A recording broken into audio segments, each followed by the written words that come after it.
सभी को प्रणाम। परम दयाल अनंत सुख सम्राट आदि सद्गुरु सर्वात्माओं के सद्गुरु सर्व सृष्टि के सद्गुरु सुखराम जी महाराज धन्य हो धन्य। परम दयाल सद्गुरु दरियाव जी महाराज ने धन्य हो धन्य। परम दयाल सद्गुरु बाबा जी महाराज ने धन्य हो धन्य। टालनपुर धाम ने बारंबार प्रणाम स्वीकार हुए। राम सभा में राम राम महाराज सभी को राम राम साहब सभी को प्रणाम। बेगा जी बेगा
कृपा करे गुरुदेव जी जब तब देऊं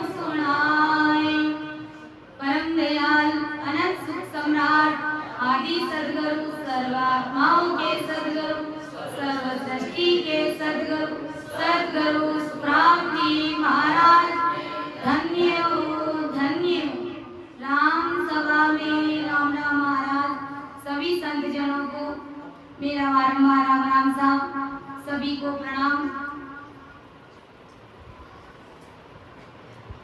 जैसे कि बारिश का समय है और मौसम खराब है और आप सभी संतजनों को यहाँ पधारने में परेशानी और दिक्कत हुई है तो मैं क्षमा प्रार्थी हूँ। लेकिन आप सभी संतजन जैसे तैसे भी इस दासी की कुटिया में पधार गए तो मैं अपने आप को धन्य समझती हूँ और इस भूमिका को भी धन्य समझती हूँ। ये भूमिका भी उत्तम हो गई। और ब्रह्म दयाल आदि सद्गुरु सुखराम जी महाराज ने तो कहा है कि जे जे नर जुग में राम पुकारे सो मेरे सिर का ताज। तो आप सभी संतजन मेरे सिर के ताज हैं। मैं आप सभी संतों के चरणों की रंज की बराबरी भी मैं नहीं कर सकती, क्योंकि समय को देखे और मौसम को देखे तो आने के हालात नहीं है। लेकिन फिर भी आप सभी संतजन पधार गए तो इससे बड़ी और खुशी मेरे लिए क्या हो सकती है। तो अपना विषय वीर का अंग चल रहा है। आज की सत्संग में अर्थ करने में समझाने में कहीं पर भी मेरे से गलती हो जाए, त्रुटि रह जाए तो सभी से मेरा निवेदन रहेगा मुझे क्षमा करें और मेरा मार्गदर्शन जरूर करें, क्योंकि ये गुरु महाराज का ज्ञान है, बहुत ही अथाह है और बहुत ही गहरा है। मेरी इतनी बुद्धि और समझ नहीं है कि मैं महाराज के शब्दों का अर्थ कर सकूं, आप सभी के समक्ष रख सकूं। ये सत्संग करेंगे और कराने वाले सब कुछ सतगुरु राम जी महाराज है, सतगुरुदेव जी महाराज है।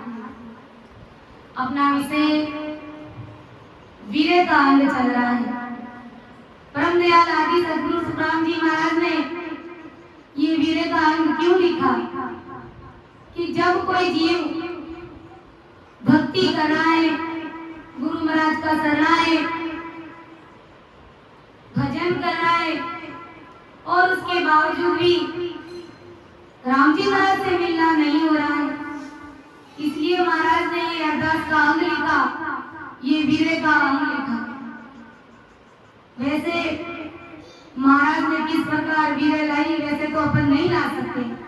महाराज ने तो 18 वर्ष तक एक ही पहाड़ी पर बैठ करके भजन किया था और वो परमात्मा से मिलने के लिए कितने वीर व्याकुल हुए थे। ने संदेशो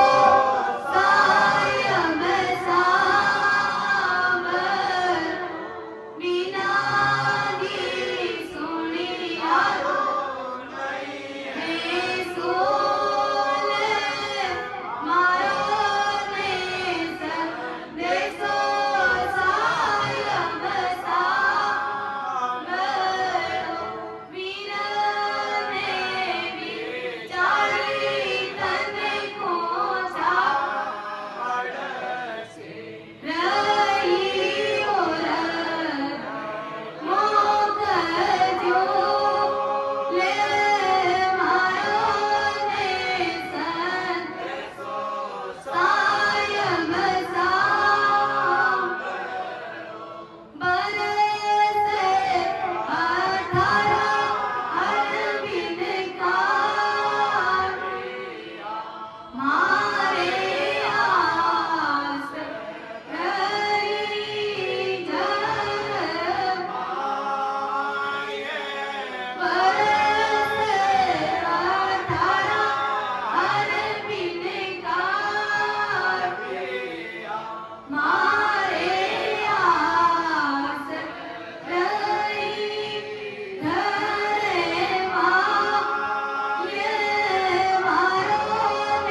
से अरदास करनी है, वीरे व्याकुलता लानी होगी कि अमर लोक जी साहेब आप रो मने घणो जी देखन रो थाओ। अमर लोक देखने की इच्छा बहुत हो रही है और इतना भजन भक्ति सिमरन करते हुए भी आप अंदर घट में नहीं मिल रहे हैं, तो हमारा संदेशा भला कौन सुनेगा कि मारो ने संदेशो साहेब सांभळो बिना जी सुनियारो नहीं है सुन। बिना सुने हमारी इस समस्या का समाधान कैसे होगा। तो इस प्रकार हमें राम जी महाराज से मिलने के लिए वीरे व्याकुल होना पड़ेगा। संसार का दृष्टांत महाराज जी हमें हमेशा ही देते हैं कि बिना रोए जब माँ भी अपने बच्चे को दूध नहीं पिलाती है, तो बिना रोए बिना वीरे व्याकुल हुए राम जी महाराज कैसे मिलेंगे। कभी भी नहीं मिल सकते। एक छोटा बच्चा होता है, चुपचाप सोया हुआ रहता है, उठ जाता है, खेलता है, तब तक माँ का ध्यान बिल्कुल भी नहीं जाता। और जैसे ही इस बच्चे को भूख लगती है और वो बच्चा जब जोर जोर से रोने लगता है, तो माँ का ध्यान फटाक से उस बच्चे के ऊपर चला जाता है। ऐसे ही अपन राम जी महाराज से मिलने के लिए रोएंगे, वीरे व्याकुल होंगे और राम जी महाराज ने जो हर पद दे रखे हैं उनको अगर अपन बार बार ऐसे गाएंगे, अरदास करेंगे, तो आखिर परमात्मा को दया आएगी आएगी और हमारी इस अरदास पुकार और विनती को अवश्य वो स्वीकार करेंगे। ऐसा प्रैक्टिकल अनुभव है। तो आदि सदगुरु सुखराम जी महाराज फरमा रहे कि हमारी जो आत्मा है, चाहे नर हो चाहे नारी हो, सभी के अंदर आत्मा है और आत्मा है जो स्त्रीलिंग है। यानी शरीर तो राम जी महाराज ने स्त्री पुरुष का बना दिया है, लेकिन अंदर में जो आत्मा है, जो जीव है, ये दोनों का एक समान ही। तो अपनी ये आत्माएं जो परमात्मा से क्या पुकार कर रही है, बस वही महाराज ने यहाँ पर लिखा है। जो साखी बताइए, बस वही महाराज अपन सभी को समझा रहे कि अरे बंदो, जब भजन भी कर रहे हैं, सत्संग भी सुन रहे हैं और गुरु महाराज का शरणा भी है, और इसके बावजूद भी अपने को राम जी महाराज नहीं मिल रहे हैं, तो ऐसे अरदास, ऐसे पुकार हमको करनी होगी। या मेरी फरियाद सुनी, ओ मैं कर्मा को की जय हो सई। या मेरी फरियाद सुनी,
अरदास को स्वीकार कीजिए और आप मुझे घट में अंदर में दर्शन दीजिए, क्योंकि जो शक्ति अरदास, विनती और वीर व्याकुलता में है वो शक्ति और किसी में नहीं हो सकती। और अपन जितनी अरदास करेंगे उतना ही जल्दी अपना राम जी महाराज से मिलने के लिए जो रास्ता है वो जल्दी कट जाएगा। और अपन देखते हैं कि संसार का धन कमाने में अपन इस माया मोह में कितने उलझे हुए हैं कि जिसका अपन अंदाजा भी नहीं लगा सकते। और संसार का धन हमारे साथ चलने वाला भी नहीं है, एक फूटी घोड़ी भी हमारे साथ चलने वाला नहीं, लेकिन अपन 24 ही घंटे हाय धन करते रहते हैं। और जो राम जी महाराज की जो खरी कमाई है उस कमाई को अपन नहीं करते, यानी संसार का सारा काम करते बड़ी चतुराई से, बड़ी होशियारी से, बड़ी समझदारी से करते। लेकिन विचार करो, क्या अगर अपन भजन भक्ति भी बड़ी होशियारी और समझदारी से करें तो परमात्मा के वेद का रास्ता जल्दी कट जाता है। सिकंदर बादशाह जिन्होंने आधी दुनिया को जीत लिया था, अब बताइए उनके पास धन की क्या कमी थी? कुछ भी कमी नहीं थी, आधी दुनिया को उन्होंने जीत लिया था, लेकिन उनके पास में राम नाम की भक्ति नहीं थी। और जब अंतिम समय आया और जब बीमारी लगी तो पूरे विश्व के जितने भी 4-5 जो वेदराज जी थे उन सभी को बुलाया और कहा कि मुझे जो बीमारी लगी है उस बीमारी का आप इलाज कीजिए। वेदराज जी ने थोड़े समय तक तो इलाज किया, लेकिन ठीक नहीं हुआ, क्योंकि अब सिकंदर बादशाह का अंतिम समय आ गया था। तो वेदराज जी ने कह दिया आप ठीक नहीं हो सकते, आपकी बीमारी ठीक नहीं होगी, क्योंकि मरणासन की स्थिति में आ गए, अब आप अंतिम समय अब आपका आ गया है।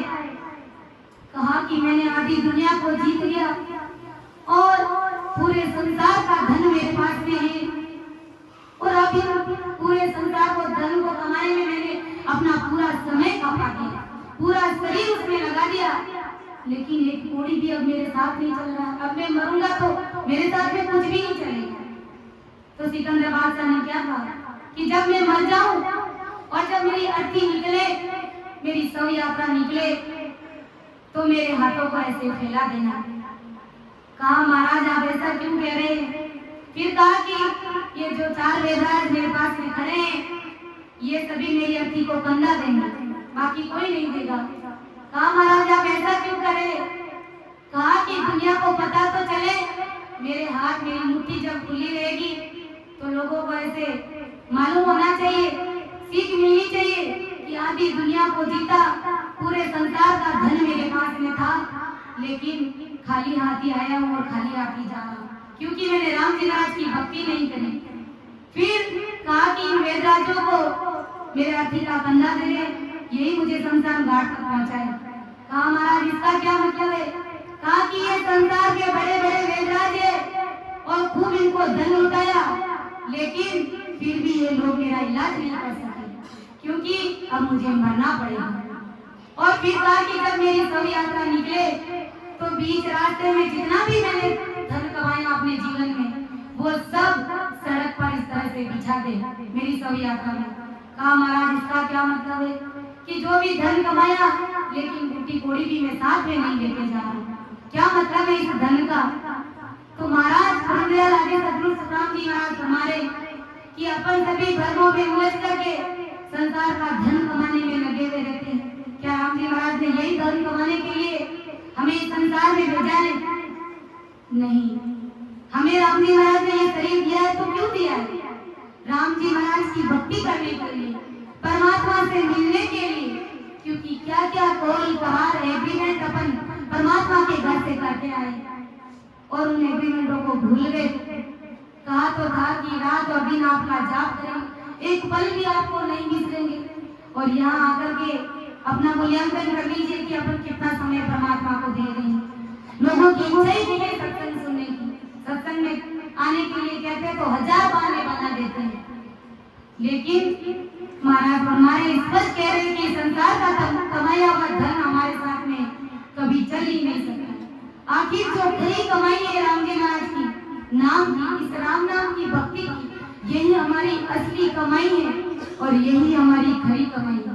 संतों ने ऐसे ही नहीं कहा है, कर लेना खरी रे कमाई, कर लेना खरी रे कमाई, रे तेरा कभी कभी होवेगा, तेरा कभी कभी आना होवेगा, इरे मान का जन्म माई रे, इरे मान का जन्म माई रे, कर लेना खरी रे कमाई, रे ले लेना बहुत।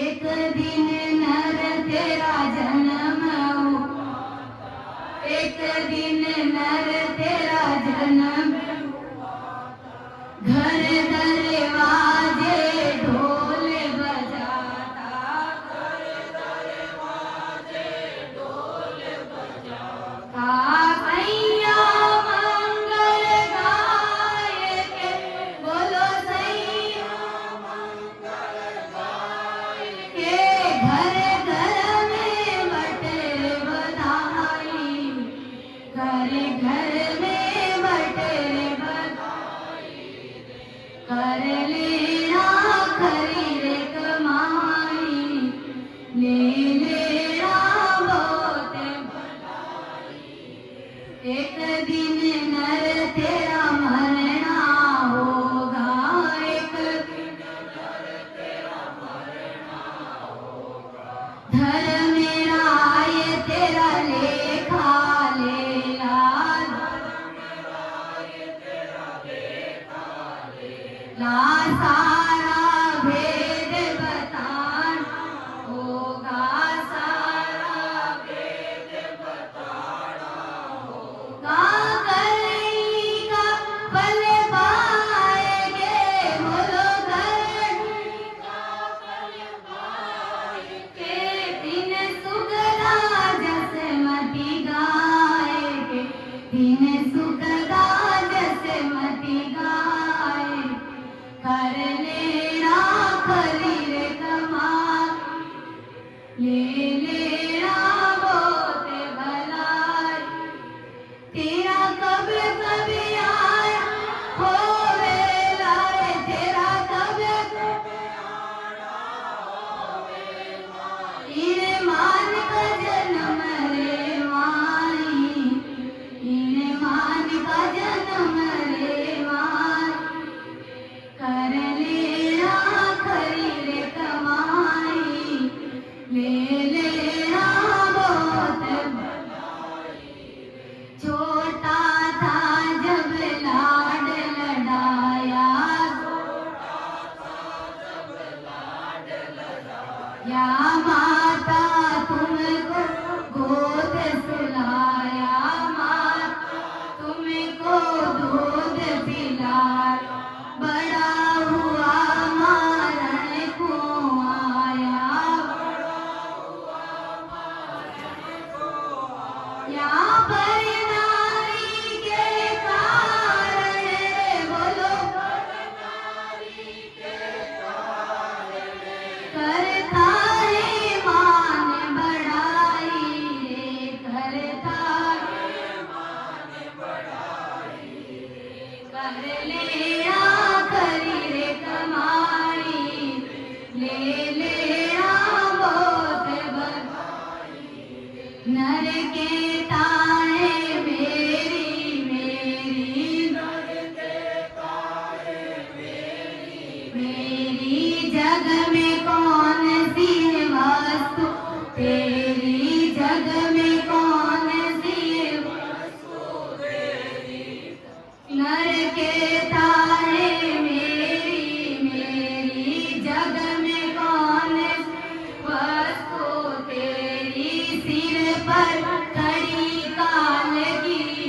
तेरे कहाँ गए बहन और भाई, तेरे कहाँ गए बहन और भाई, कर लेना खरीद कमाल, ले लेना बहुत भला, तेरा कभी कभी आना होएगा रे, तेरा कभी इन्हें मान का जन्म माई, इन्हें मान का जन्म रे माई, कर लेना खरीद ले लेना बहुत।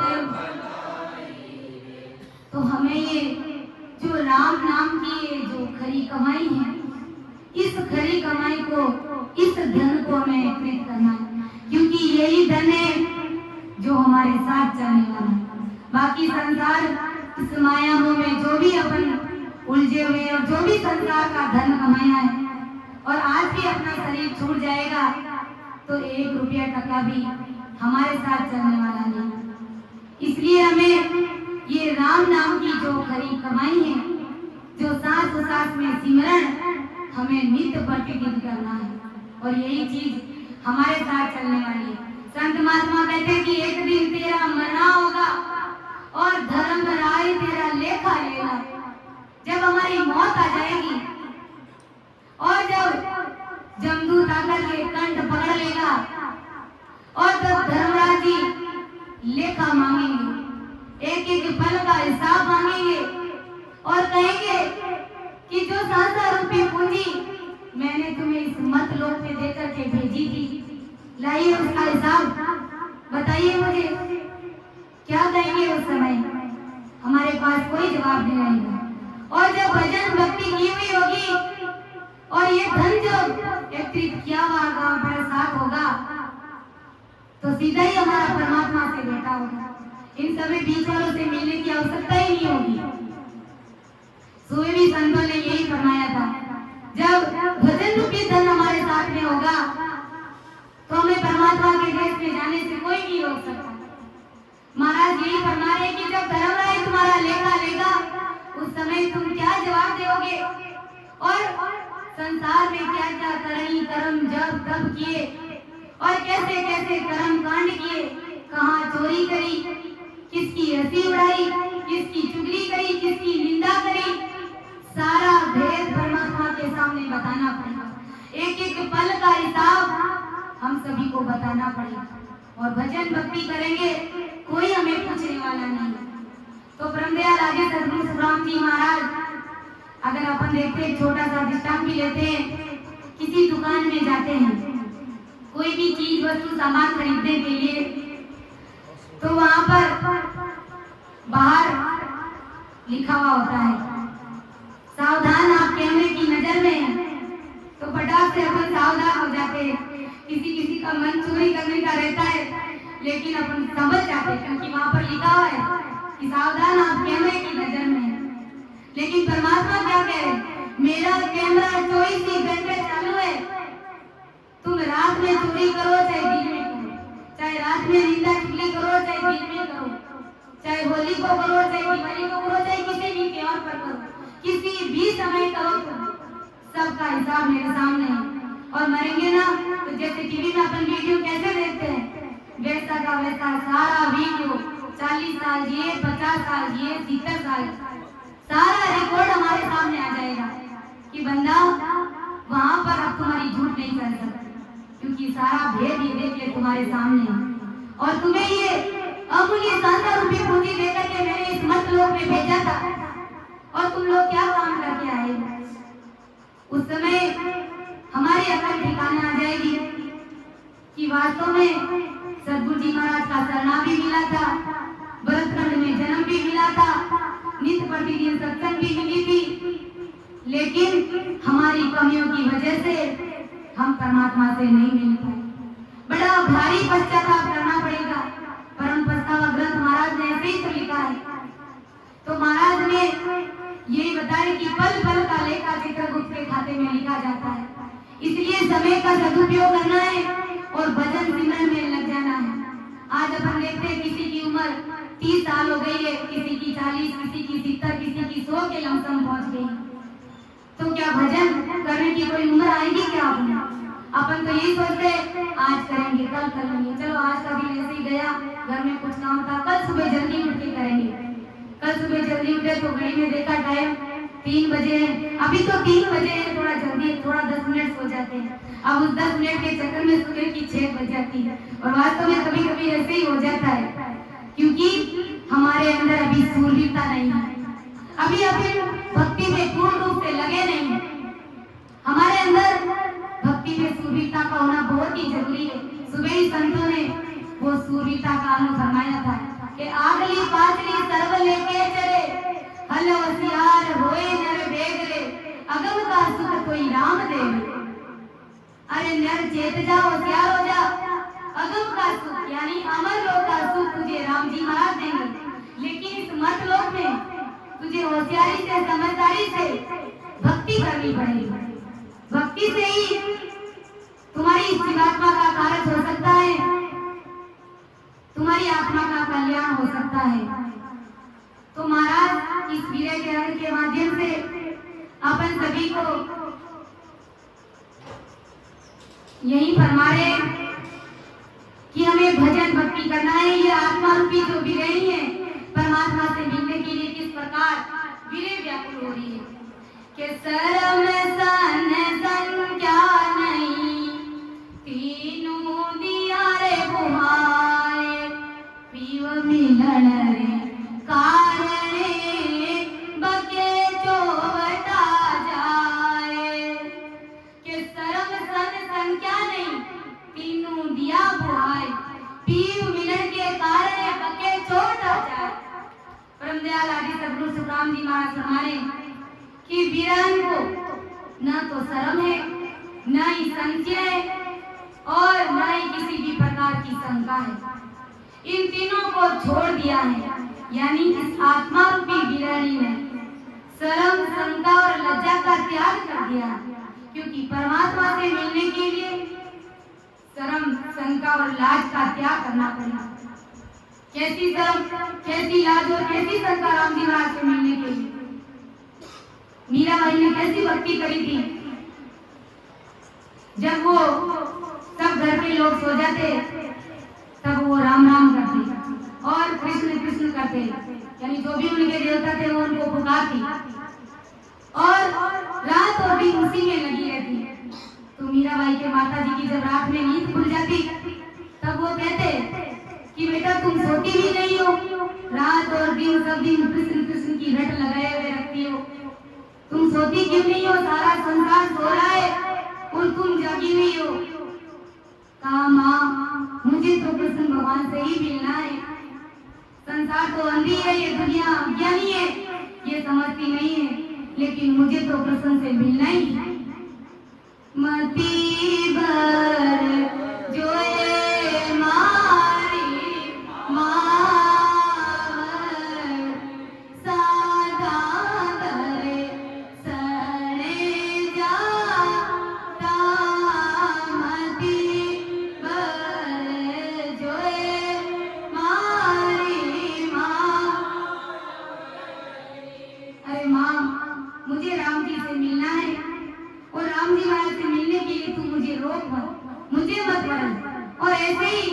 भाई जी महाराज ने कितनी सूरवीरता से भक्ति की। घर वालों को बाहर, उनके घर परिवार के लोगों ने भाई जी महाराज को बाहर भेज दिया, धक्का देकर के बाहर निकाले, लेकिन उनको अपने गुरु महाराज पर पूर्ण विश्वास था और भक्ति पर अडिग रहे थे। संसार में वो किसी से भी नहीं डरे थे।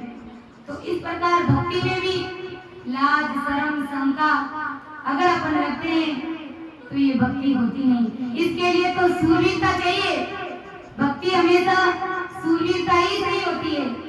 इसलिए तो महाराज ने कहा कि ये भाई केवल प्रधानक पद की जो भक्ति है, सत्स्वरूप राम जी महाराज की जो भक्ति है, वो सूरवीर संत जन ही कर सकते हैं।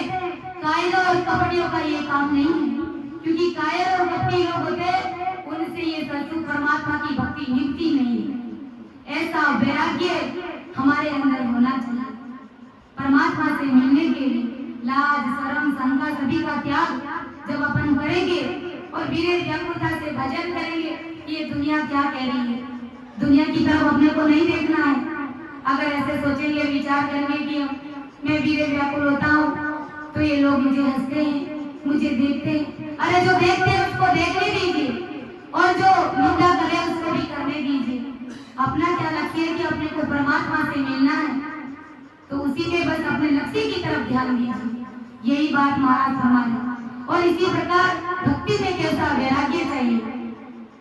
करनेती बाई को कैसा वैराग्य उत्पन्न हो गया था जब बाईजी महाराज की शादी हुई और जब फेरे का समय हुआ और ससुराल वाले जो गहना कपड़ा जो भी लेकर के उनके लिए आए थे और बाईजी महाराज को जब पहनाया और एकदम वो 16 श्रृंगार करके तैयार हो गया।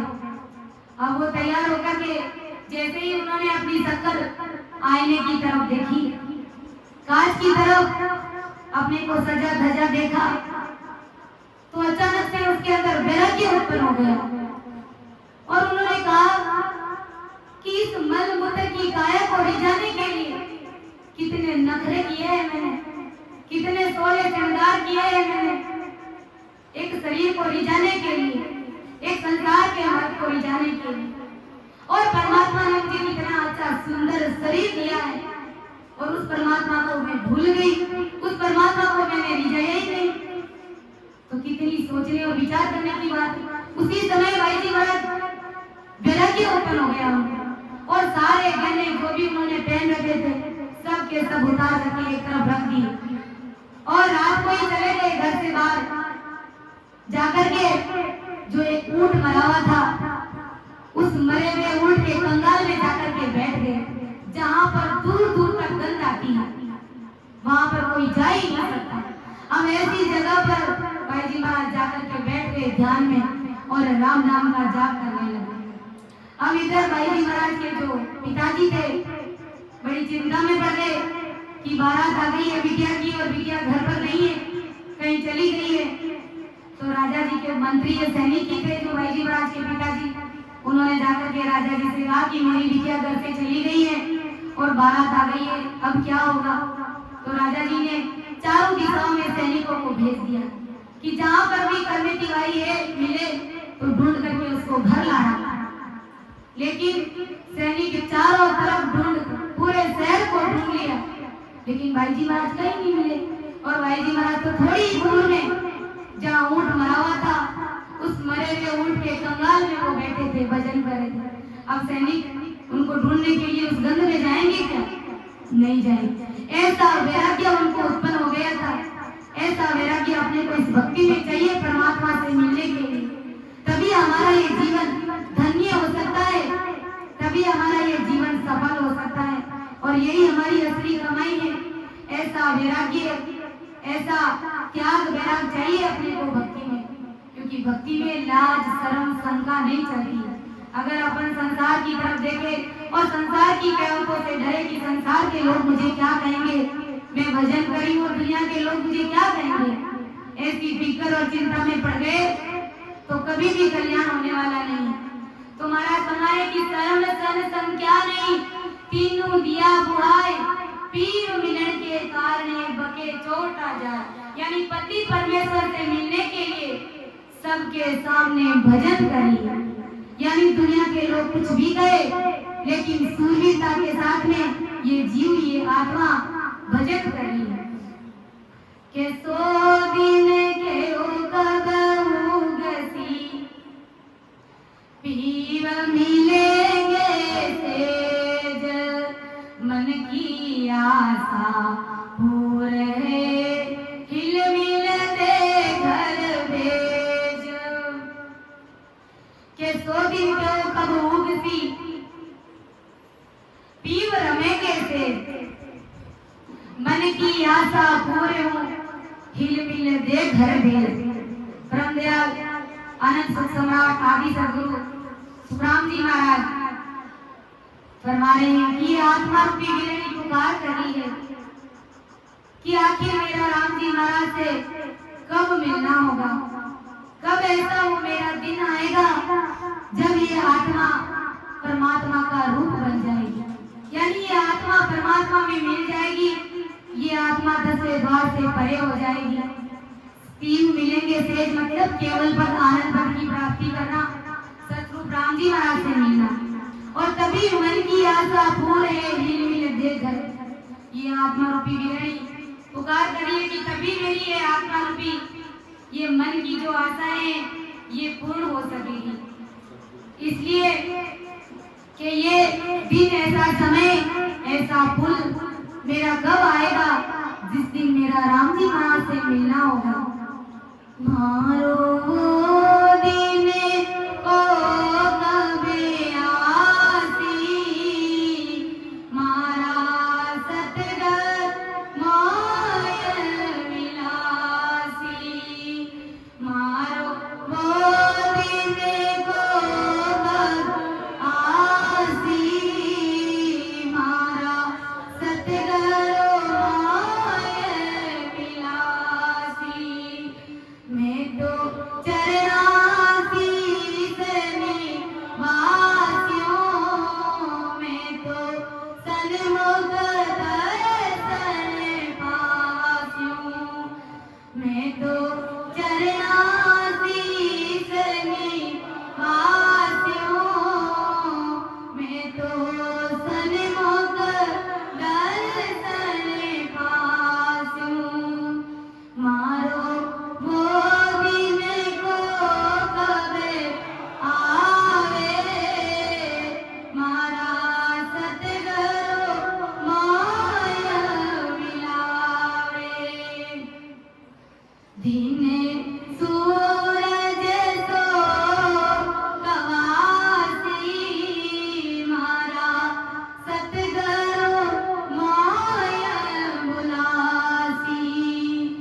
दिन सूरज सो कवासी, मारा सतगुरु माया मिलासी।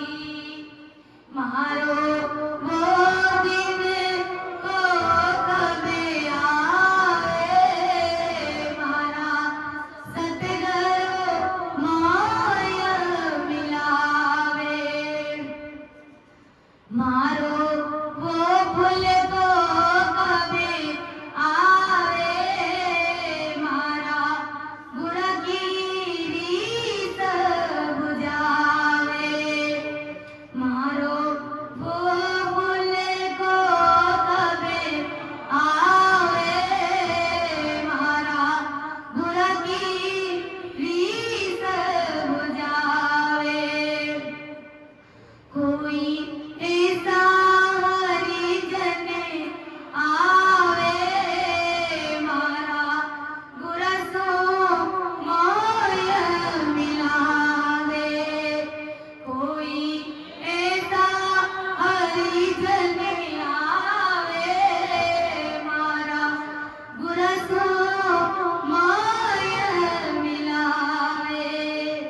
मारो वो दिन को कबे आसी, मारा सतगुरु माया मिलासी। प्रभु मेरी अरज सुनीजो, मेरे गुरु जी सो सन्मुख कीजो। प्रभु मेरी अरज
जिस दिन मुझे अंदर में सतस्वरूप राम जी महाराज मिल जाएंगे।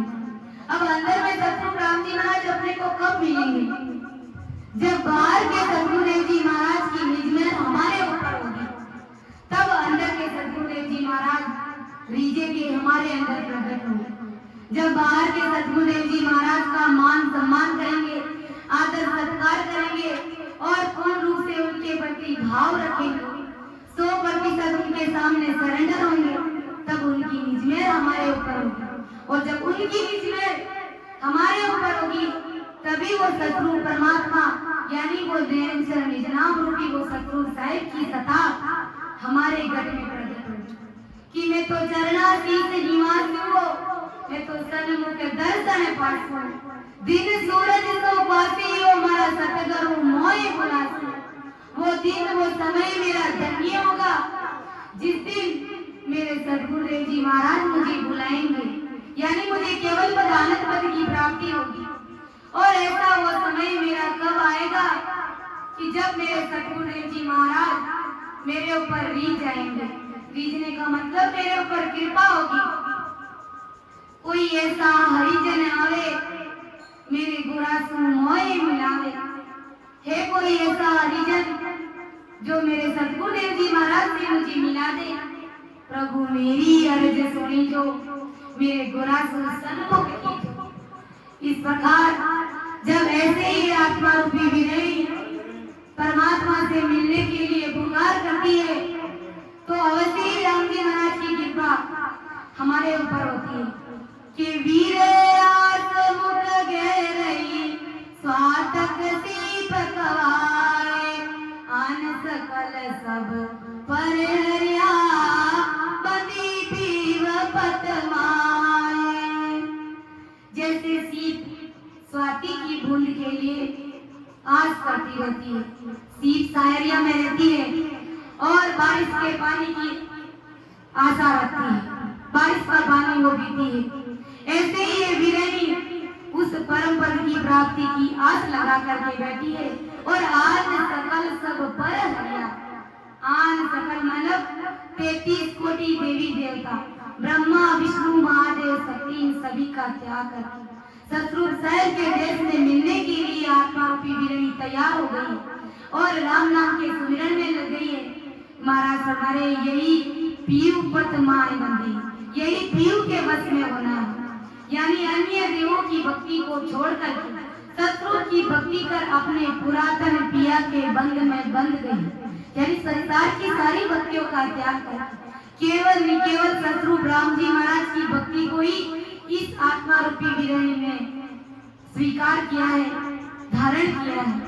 और अगर जब इस प्रकार जब स्वीकार कर लेते तब तो महाराज की कृपा हो जाती है, लेकिन जब परमात्मा की भक्ति को छोड़ करके किसी आन उपासना देवी देवताओं की भक्तियों में जब जीव लग जाता है तो उसके क्या हालात होते हैं। बादशाह की हुरमा वाले हाथ होते हैं। बादशाह की हुरमा होती लागी लार पिजारा, पड़ी पेजार पछे पछतानी, जन्म बिगाड़ो जाना। बस वही हाल होने वाले हैं जिस प्रकार बादशाह की हुरमा थी। अब बादशाह की हुरमा बताओ उसके किस बात की कमी थी। दासी उनकी पग चंपी करती थी, 24 घंटे उनकी हाजिरी में हाजिर रहती थी, लेकिन बादशाह के दरबार में हमेशा ही एक पिंजरा आया करता था, जो पिंजरा कहते हैं जो रुई काटता है, तकिए गादी बनाता है, उसको पिंजरा कहते हैं। अब वो हमेशा ही राज दरबार में आता था और धीरे धीरे जो बादशाह की हुरमा थी उस हुरमा का प्रेम प्रसंग उस पिंजरे के साथ में हो गया और वो बादशाह की हुरमा थी वो पिंजरे के पीछे चली गई। अब देखो बादशाह जैसे राज दरबार को छोड़ करके इतनी ऐश मौज आराम जीवन को छोड़ करके वो पिंजरे के पीछे चली गई पिंजरा क्या करता है, थोड़ी दिन तो उसको बड़े लाड प्यार से उनको रखा और फिर उस हुरमा को कहा, अब वो हुरमा नहीं रही, अब वो उस पिंजरे की पिंजरी बन गई, क्योंकि पिंजरे के पीछे आ गई तो पिंजरी बन गई हो। अब उस पिंजरे ने कहा कि मेरे इस काम में हाथ बढ़ाओ, जो मैं करता हूँ वो तुम भी करो। अब उस पिंजरी ने कहा कि ऐसे वैसे काम मेरे से नहीं होता है, तुम जानो तुम्हारा काम जाने। और उन्होंने अपना जो भी गहना हुआ पहना हुआ था बादशाह के घर से लाई, वो सारा उतार के उस पिंजरी को दे दिया। हाँ, उस पिंजरे को दे दिया। तो पिंजरा का सामान लेके आया, यार थोड़े दिन खा खो करके उसको भी नष्ट कर दिया। अब पिंजरा फिर से दोबारा कहने लगा, मेरे काम में हाथ बैठाओ, मैं अकेले काम करता हूँ, तुम भी मेरी मदद करो। पिंजरे ने कहा कि मैं बादशाह की हुरमा हूँ और मेरे से तुम्हारे ये छोटे मोटे काम नहीं होते। पिंजरे ने कहा, तू बादशाह की हुरमा एक समय था, उस समय थी, अब तुम मेरे पीछे आ गई हो, इसलिए तुम मेरी पिंजरी हो, एक पिंजरी मात्र हो सिर्फ तुम, और चुपचाप मेरे काम में हाथ बढ़ाओ। उन्होंने कहा, नहीं, मेरे से ये काम नहीं होता। पिंजरे ने अपने पांव की जूती निकाली और 2 और 4 उसके सिर पर मारना शुरू किया। तब उसकी अकल ठिकाने आ गई, कहा कि मैंने बादशाह को छोड़ करके मैं इस पिंजरे के पीछे आई और यहाँ पर ये पिंजरा मेरे को मार रहा है, पीट रहा है, और वहां पर मेरी दासी पगचंपी करती थी, 24 घंटे मेरी हाजिरी में हाजिर रहती थी।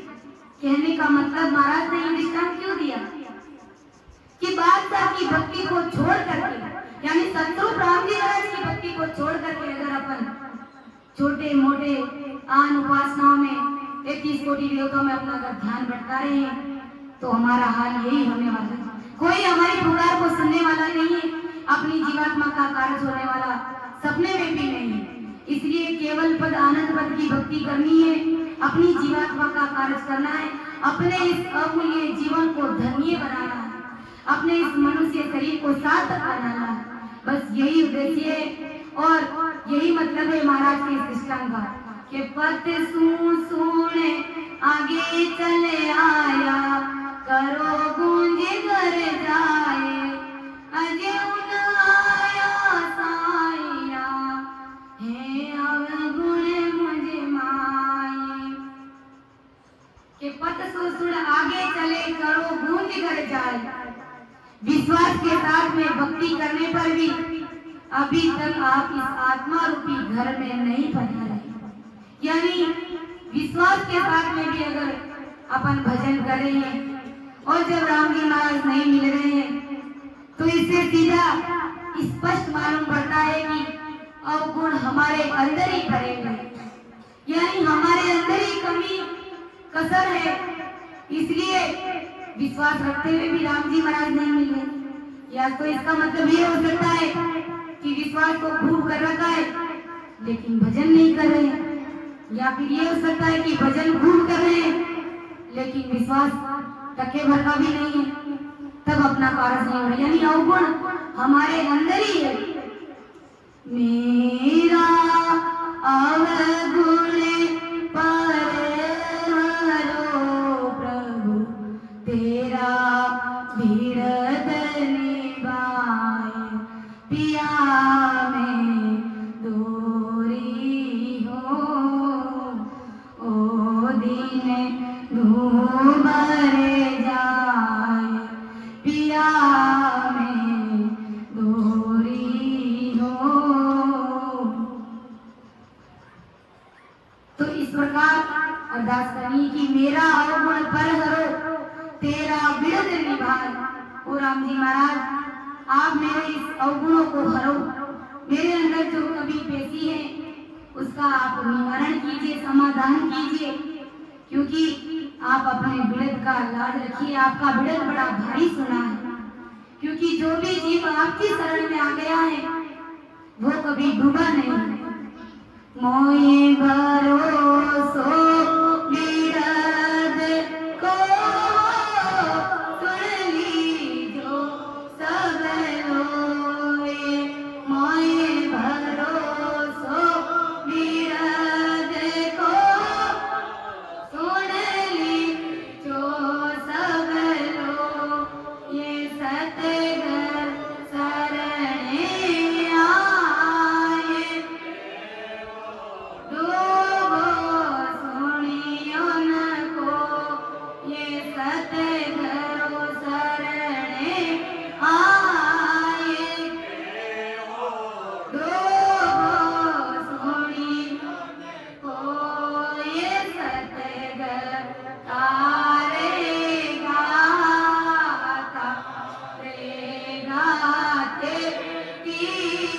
कसे मन भवे सागर के माय पारे उतारे सूर्य पीछम दिसे उग गंग उलट फिर जा ये सूर्य पीछम दिसे उग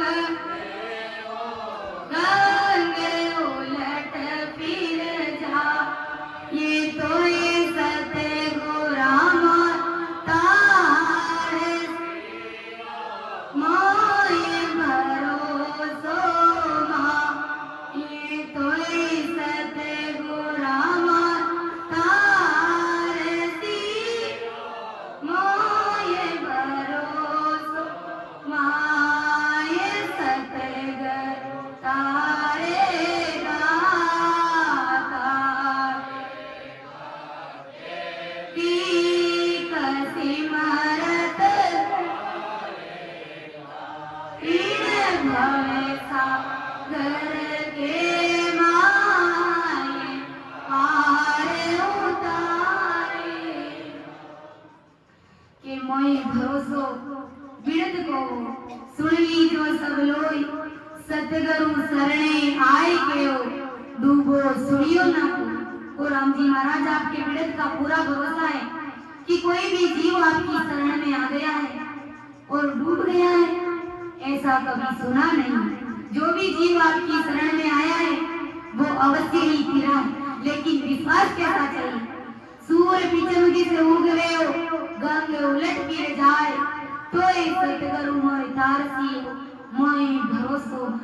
सूर्य पूर्व में उगता हुआ पश्चिम में क्यों ना उगे, गंगा भी अपना रास्ता क्यों ना बदल दे, लेकिन हमें अपना रास्ता नहीं बदलना। ऐसा दृढ़ विश्वास हमें अगर अपनी सतगुरु राम जी महाराज की भक्ति में होगा तो अवश्य ही परमात्मा हमें स्वीकार करेंगे, यानी हमें केवल पद आनंद पद की प्राप्ति होगी, हमें परम पद की प्राप्ति होगी। लानत मेरे जीव को हिते मन तो धिरकार पीव बिना जुग जीवनो कायर कपट गिवार। ये आत्मा रूपी विरही पुकार कर रही है कि हो राम जी महाराज आप मिले नहीं, और आप मिले मगर इस जीव को धिकार है, फिक्र है कोई मन धिकार, अरे मन तुझे धिकार है। कहते हैं कि जब जीव भजन भक्ति नहीं करता है और अंतिम समय जब उसका आ जाता है और जब उसकी मृत्यु होती है तो ये आत्मा उस मरे हुए शरीर को भी लात मार करके जाती है कि 40 साल 50 साल 100 साल तक मैं तुम्हारे साथ में रही, तुम्हारे शरीर में रही, और तुमने ऐसे ही समय को खराब कर दिया, यानी भजन भक्ति सिमरन नहीं किया, परमात्मा के मिलने के लिए तूने रास्ता नहीं खोजा, धिक्कार है तुझे। ऐसा ये आत्मा जब जीव भजन भक्ति नहीं करता है तो मरते समय कहते ये आत्मा भी इस जीव को, इस शरीर को लात मार करके जाती है। कितना समय मिला था राम जी महाराज से मिलने के लिए, लेकिन उस समय को ऐसे ही गवा दिया भजन भक्ति के बिना। कि लानत मेरे जीव को फिट मने तो धिक्कार, मेरे इस जीव को लानत है, धिक्कार है, अरे मन तुझे धिक्कार है। परमात्मा के बिना संसार में जीना कायर और कपटियों के समान है, यानी भजन भक्ति के बिना भी कोई जीना होता है क्या? भजन भक्ति के बिना भी कोई जीवन होता है क्या आपका? फिर तो मनुष्य में, जानवरों में और मनुष्य में फिर क्या फर्क रहेगा? कुछ भी फर्क नहीं रहेगा। बस यही बात है कि भोजन की व्यवस्था पशु जैसे जैसे भी कर लेता है और इंसान भी कर लेता है, और अगर इतना अच्छा शरीर दिया है और जीव अगर भजन भक्ति नहीं कर रहा है तो महाराज हमारे उपदेश के माध्यम से कि जीव भजन भक्ति नहीं करता है, 24 घंटे धन कमाने में लगा हुआ रहता है, तो वो पशु के समान ही है। क्योंकि पशु के तो सींग और पूंछ होती है, और मनुष्य है जो बिना सींग और पूंछ के बिना ये पशु के समान है, क्योंकि उसके पास राम जी महाराज का शरणा नहीं, वो जीव भजन नहीं करता है। ऐसे ही महाराज फरमाने की पशु भी दिन भर खाता है और रात को जुगाली करता है, यानी जो भी दिन भर में खाता है तो रात को वो अपने पेट में से मुंह में लाता है और जुगाली करता है। बस यही स्थिति जिनके पास में महाराज का शरणा नहीं है, वो स्थिति ऐसी बनी हुई है उन लोगों की कि जीव भजन भक्ति नहीं करता है, तो फिर पशु में उसमें क्या फर्क है? कुछ भी फर्क नहीं है।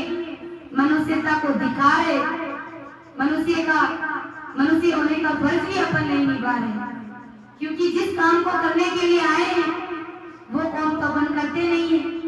यानी संसार के ऐश मौज कितने अपन करते हैं, किसी भी प्रकार की हम हमारे जीवन में कमी नहीं रखते हैं, तो फिर भजन भक्ति में क्यों कमी रखे? वो भी तो बड़े आनंद के साथ में भजन भक्ति करें। लोग कहते हैं कि हमारे पास में समय नहीं है, कब सत्संग में आए? आप लोग भजन कर रहे हैं तो हम तो आपका पांव पकड़ के भी तर जाएंगे। कैसे तर जाएंगे? ऐसे अपना खुद का काम खुद को ही करना पड़ेगा। भजन तो खुद को ही करना पड़ेगा, तभी अपना कार्य होगा। किसी और का भजन अगर मैं कर लूंगी तो और का कार्य होने वाला नहीं, और मेरा भजन अगर कोई दूसरा कर लेगा तो कार्य होने वाला नहीं। महाराज हमारे की खुद का काम खुद ही करेंगे, तभी अपनी जीवात्मा का कार्य होगा। कि मौत बिना मरवो नहीं, जीवन जुग आकाश, वीरे पुकारे पीर सु तुम बिन हर दे भाई। ये आत्मा रूपी वीरे पुकार करिए कि मौत के बिना तो मरना भी नहीं होता। यानी जब मौत नहीं आती है तो कैसे मर सकता है? अगर जानबूझ करके कोई मरने की कोशिश भी करेगा वो मर नहीं सकता। परमात्मा की मर्जी के बिना पता भी नहीं ले सकता तो मर कैसे सकता है? अपन देखते हैं कई बार इतना भयंकर एक्सीडेंट होता है, वीडियो अपने सामने आता है, हाथ पांव सारा सब कुछ कट जाता है, लेकिन फिर भी वो जीवन जीता है। कहते हैं ना, जिसको राखे साइयां मार सके नहीं कोई, जिसको राम जी महाराज रखने वाले उसको कोई नहीं मार सकता। मरना चाहेगा तो भी वो नहीं मर सकता। तो महाराज हमारे की मौत बिना मरवो नहीं, जीवन जुग आकार। और राम जी महाराज की आत्मा रूपी वीरेणी आपसे मिलने के लिए वीरे व्याकुल हो रही है, पुकार कर रही है, और आप नहीं मिल रहे हैं तो मरना ही उचित है। लेकिन मौत के बिना तो मरे भी कैसे? ये आत्मा कह रही है कि वीरे पुकारे पीर सु तुम बिने हर देवा। ये वीरेणी दुख के साथ में प्रार्थना कर रही है कि हे दयालु, आपकी प्राप्ति के बिना मुझे संतोष नहीं है। इसलिए हमें राम जी महाराज से यही अरदास, यही विनती करनी है। सुने जो अरज हमारी ओ प्रभु जी, सुने जो अरज हमारी, जेतन ऊने गुना सब बगसो, राखो शरण तुम्हारी, ओ रामा राखो शरण तुम्हारी।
वो राम जी महाराज आत्मा रूपी वीरणी पुकार कर रही है कि वो राम जी महाराज आपका बिड़द बड़ा भारी सुना है कि मैं तुझे बिड़द इसो और सुनियो अजामेल सा तारिया, यानी अजामेल जैसे पापी दुष्टी जीव को भी आपने पार लगा दिया।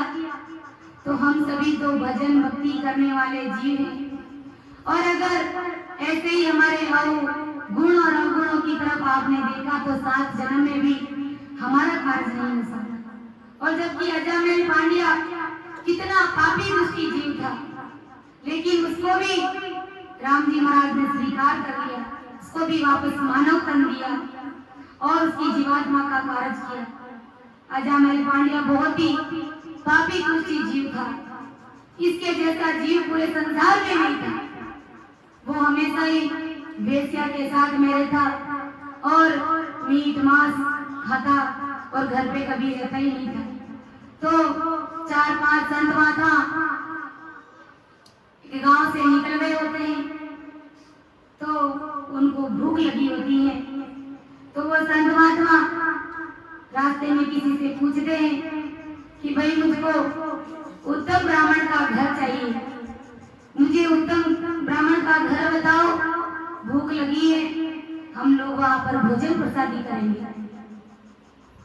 जब ऐसी बात किसी से उन्होंने पूछी तो संसार के लोग संतों के साथ में अधिकतर मजाक ही करते हैं। उन्होंने कहा कि अच्छा, आपको उत्तम ब्राह्मण का घर चाहिए तो गांव के बाहर जाइए और अजामेल पांड्या जिनका उत्तम घर है और आप वहां पर जाइए और भोजन प्रसाद कीजिए। तो संतों ने मान लिया और अजामेल पांड्या के घर चले गए। अब अजामेल पांड्या घर पे नहीं था, उसकी पत्नी घर पर थी। तो संतों ने कहा कि बेटा हमको भूख लगी है, क्या हमें भोजन प्रसाद करा दोगी? अजामेल पांड्या की पत्नी ने कहा कि क्यों नहीं महाराज, जरूर करवाऊंगी, आप बैठिए विराजिए, मैं अभी भोजन प्रसाद तैयार करती हूँ। उसी समय अजामेल पांड्या कहीं से अपने घर आ जाता है। तो अजामेल पांड्या की पत्नी कहती है कि मैं आपसे कभी कुछ भी नहीं मांगा, कोई भी चीज वस्तु घर में लाने के लिए मैंने नहीं कहा, लेकिन आज ये संत महात्मा अपने घर पधारे हैं, इनके भोजन प्रसाद की व्यवस्था आप कर दीजिए, किराने का सामान ले आइए, मैं भोजन बना दूंगी और इन संतों को जिमाऊंगी। तो संयोगवश कहते ना, जिसका भाग्य उदय होना होता है उसको कोई नहीं टाल सकते। अजामेल पांड्या सामान लाकर के अपनी पत्नी को देता है और पत्नी बड़ा प्रेम से भोजन बनाती है और संतों को जिमाती है। और संत महात्मा भोजन प्रसाद पाकर के जब वो रवाना होते हैं तो उनसे पूछते हैं, अजामेल पांड्या की पत्नी से पूछते हैं कि बेटा तुम्हारे कोई पुत्र भी है कि नहीं है? कहा महाराज मेरे तो कोई पुत्र नहीं है, क्योंकि मेरा पति घर पर नहीं आता है, वेश्या के साथ में रहता है, मीट मांस खाता है, मेरे पुत्र नहीं है। कहा कि तुम्हारे पुत्र हो जाएगा, 9वें महीने तुम्हारे पुत्र रतन की तुम्हें प्राप्ति हो जाएगी। और अब ये वचन तो कह दिया, लेकिन दूसरे संतों को पचा नहीं। दूसरे संतों ने कहा कि अपन कहाँ इस अजामेल पांड्या के घर आ गए, ये तो इतना पापी दुष्टी जीव है। किसी संतों ने तो कहा कि मैं अभी के अभी उल्टी करके सारा का सारा भोजन प्रसाद का त्याग कर दूंगा। दूसरे संतों ने कहा कि मैं तो मेरा पेट फाड़ करके इस भोजन को बाहर निकाल, क्योंकि मैं ऐसे पापी दुष्टी के घरों का भोजन प्रसाद नहीं करता। तीसरे ने भी कुछ और कहा। चौथे संतों ने कहा कि भाई अब जब इस घर का भोजन प्रसाद ग्रहण कर लिया है तो इसका भला विचारो, भला सोचो इसका। और उसको कह दिया कि तुम्हें 9वें महीने पुत्र रतन की प्राप्ति होगी। कहते हैं कि जब संत महात्मा आकर के अपने घर का भोजन प्रसाद ले लेते हैं तो सब बढ़िया ही बढ़िया होता है, कुछ भी गलत नहीं होता है। तो जब 9 महीना पूर्ण होता है तो अजामेल के पुत्र होता है, और संतों ने कहा कि जब तुम्हारे पुत्र हो जाता है तो उसका नाम तुम राम नारायण दिला देना। वैसा ही हुआ, जब पुत्र हुआ तो उसका नाम राम नारायण गिरा दिया। अब अजामिल पांड्या घर रहने लगा। धीरे धीरे समय बीतता गया और जब उसका अंतिम समय आया तो जमदूत उसको लेने के लिए आए। जमदूत जब अजामिल पांड्या को लेने के लिए आए तब अजामिल पांड्या ने अपने पुत्र को पुकारा, पुत्र हेत से पुकारा कि अरे बेटा राम नारायण इधर आओ बेटा, अरे राम नारायण इधर आओ, ये जमदूत मेरा गला पकड़ रहा है। अब जब इतना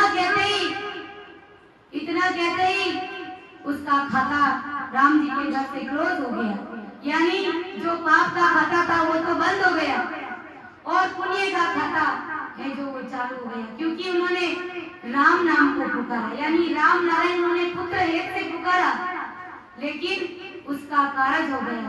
और जो जमदूत उसको लेने के लिए आए थे उसको उल्टा मार पड़ी और उस अजामिल पांड्या को लेने के लिए अमर प्रेस था उसको लेने के लिए, यानी राम जी के दूत उसको लेने के लिए आए। तब जमदूतों ने जाकर के धर्मराज जी के सामने क्रोध किया कि ये कैसा न्याय है, यानी जो पापी दुष्टी जीव था इसके समान तो कोई पापी दुष्टी जीव ही नहीं था, और आपने हम लोग इनको लेने के लिए गए और आप है जो हम लोगों को कोई सजा दी, उल्टो हमको मार पड़ी। कहा कि इन्होंने पुत्र हेत से राम नारायण पुकारा, इसलिए इसके पाप का जो खाता था वो मैंने बंद कर दिया और इसके खाते में राम नाम जमा हो गया। तो ये है राम नाम। तो फिर जमदूतों ने कहा कि ऐसे तो हर कोई राम नारायण पुकार लेगा और अपना कार्य कर लेगा। कहा कि ऐसे राम नारायण पुकारने से कभी कार्य नहीं होगा, ये तो संतों का दिया हुआ नाम था, इसलिए इस अजामिल पांड्या का कार्य हो गया, यानी परमात्मा ने इसकी पुकार सुन ली। और पुकारा तो उसने अपने बेटे को राम नारायण पुकारता, लेकिन परमात्मा ने इसकी पुकार सुनी क्योंकि वो संतों का दिया हुआ नाम था। तो ये है संतों का पराक्रम, ये है सतगुरुदेव जी महाराज की शरण का पराक्रम।